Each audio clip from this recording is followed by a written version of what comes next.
ఐబొమ్మ రవికి బెయిల్, వకీల్ సాబ్ వాదనల ఫలితం. Cinema piracy కేసులో ఐబొమ్మ రవి బెయిల్, హైకోర్టు విడుదల. హైదరాబాద్ ఫిబ్రవరి 18, 2026. సినిమాలపై భారీ ఆన్లైన్ పైరసీ కేసులో అరెస్టైన ఐబొమ్మ రవి అలియాస్ ఇమ్మడి రవికి తెలంగాణ హైకోర్టు షరతులతో కూడిన బెయిల్ మంజూరు చేసింది. దాదాపు 3 నెలలుగా చంచలగూడ జైల్లో ఉన్న రవికి ఇది పెద్ద ఊరటగా మారింది. ఈ బెయిల్ మంజూరులో కీలక పాత్ర పోషించిన వ్యక్తి ప్రముఖ న్యాయవాది పేటేటి రాజారావు అలియాస్ వకీల్ సాబ్. రవి తరపున హైకోర్టులో బలమైన చట్టపరమైన వాదనలు వినిపించిన ఆయన కేసులో ఛార్జ్ షీటు 90 రోజుల్లోనే దాఖలు కాలేదనే అంశాన్ని ప్రధానంగా ప్రస్తావించారు. హైకోర్టు ఐటీ మరియు కాపీరైట్ చట్టాల ప్రకారం ఛార్జ్ షీట్ గడువులోపు దాఖలు కాలేదని పరిగణిస్తూ రవికి స్టాట్యూటరీ డిఫాల్ట్ బెయిల్ మంజూరు చేసింది. వ్యక్తిగత బ్యాండ్ 25,000 మరియు 2 షూరిటీలు, సెయింట్ కిట్స్ మరియు నేవీస్ పాస్పోర్ట్ సమర్పించాలి. కోర్టు అనుమతి లేకుండా దేశం విడిచి వెళ్లరాదు. ప్రతిరోజు సైబర్ క్రైమ్ స్టేషన్ లో హాజరు కావాలి. సాక్షులను ప్రభావితం చేయకూడదు. ఎన్క్రిప్టెడ్ పరికరాలు ఉపయోగించకూడదు. 2025 నవంబర్ 17న హైదరాబాద్ సైబర్ క్రైమ్ పోలీసులు రవిని అరెస్ట్ చేశారు. నూతన తెలుగు సినిమాలను అనధికారికంగా విడుదల చేసినట్లు ఆరోపణలు ఉన్నాయి. విచారణలో అతని బ్యాంకు ఖాతాలో దాదాపు 3 కోట్ల నిధులు జప్తు చేసినట్టు సమాచారం. ఈ కేసులో న్యాయపరమైన అంశాలను సమర్థంగా ప్రస్తావించిన వకీల్ సాబ్ వాదనలు బెయిల్ మంజూరుకు కీలకంగా మారినట్లు న్యాయవర్గాలు చెబుతున్నాయి.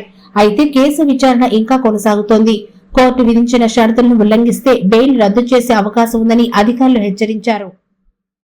నా పేరు పేటేటి రాజారావు అలియాస్ వకీల్ సాబ్. నేను హైకోర్టు సీనియర్ న్యాయవాదిగా ప్రాక్టీస్ చేస్తున్నాను. ఈరోజు నేను ప్రపంచంలో సంచలనం సృష్టించిన ఐబొమ్మ రవి కేసును సీనియర్ హైకోర్టు న్యాయవాదిగా నేను కేసును ఛాలెంజ్ గా తీసుకొని వాదించడం జరిగింది. అంతేకాకుండా ఐబొమ్మ రవిని గౌరవ తెలంగాణ హైకోర్టు వారు కండిషన్ బిల్తో మంజూరు చేసిన ఈ విధంగా బిల్ను ప్రవేశపెట్టడం జరిగింది. ఈ రోజు హైకోర్టు తెలంగాణ న్యాయమూర్తి వారికి నా కృతజ్ఞతలు తెలియజేస్తున్నాను. ఐబొమ్మ రవి సంబంధించిన మెయిల్ కండిషన్ తో కూడిన మెయిల్ను ఎన్నెన్నో ఈ విధంగా శక్తులు అడ్డుపడి అదేవిధంగా సినీ పరిశ్రమ వారు అడ్డుకోవడం జరిగింది.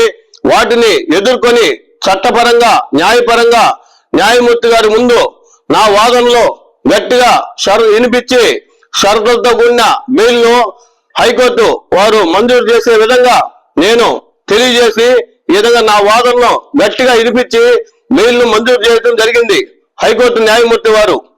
అంతేకాకుండా ఏపీ మరియు తెలంగాణ రాష్ట్ర ప్రజలకు హైకోర్టు సీనియర్ న్యాయవాదిగా అభినందనలు తెలియజేస్తున్నాను.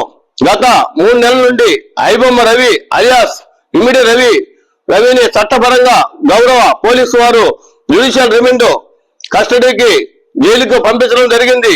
ఈ విషయం ఏపీ మరియు తెలంగాణ ప్రజలకు తెలిసిన విషయమే. గత 2 రోజుల క్రితం తెలంగాణ హైకోర్టులో ఐబొమ్మ రవికి గౌరవ కోర్టు వారు న్యాయమూర్తి వారు పలు కండిషన్లపై బెయిల్ మంజూరు చేసి రిలీజింగ్ షరతులతో కూడిన రిలీజింగ్ బెయిల్ ను మంజూరు చేయడం జరిగింది. ఆ విషయం కూడా అందరూ తెలిసిన విషయమే. ఈ రోజు ఐబొమ్మ రవికి సంబంధించిన పాస్పోర్టులు కూడా ఈ విధంగా గౌరవ కోర్టు వారు సీజ్ చేయడం జరిగింది. ఐబొమ్మ రవి దేశం దాటిపోకుండా ప్రతిరోజు సిసిఎస్ పోలీస్ స్టేషన్ లో సంతకం చేయాలి, కండిషన్ ను అతిక్రమించకూడదు అని చెప్పి ప్రతి వాయిదాకు గౌరవ కోర్టు వారి ముందు హాజరుపడాలి అని చెప్పి కండిషన్ కూడిన బెయిల్ ను మంజూరు చేసినారు. నేను ఒకటే తెలియజేస్తున్నా, ఇలాంటి కేసుల్ని నేను ఛాలెంజ్ గా తీసుకొని మరి ఎన్నెన్నో కేసులకి న్యాయం చేసే విధంగా నేను పోరాటం చేస్తాను. అదేవిధంగా పేదల పట్ల కూడా నేను కృషి చేసి వారందరికీ కూడా న్యాయం చేస్తాను. ప్రతి ఒక్కరూ కూడా ఈ విధంగా నా నెంబరు 9490305209 ఈ నెంబర్ ని సంప్రదించండి. మీకు ఎన్ని సమస్యలు ఉన్నా కూడా నేను ఖచ్చితంగా న్యాయమూర్తి వారికి మీ బాధలను వినిపించి అందరికీ న్యాయం చేసే విధంగా నేను కృషి చేస్తానని తెలియజేస్తున్నా. నమస్కారం.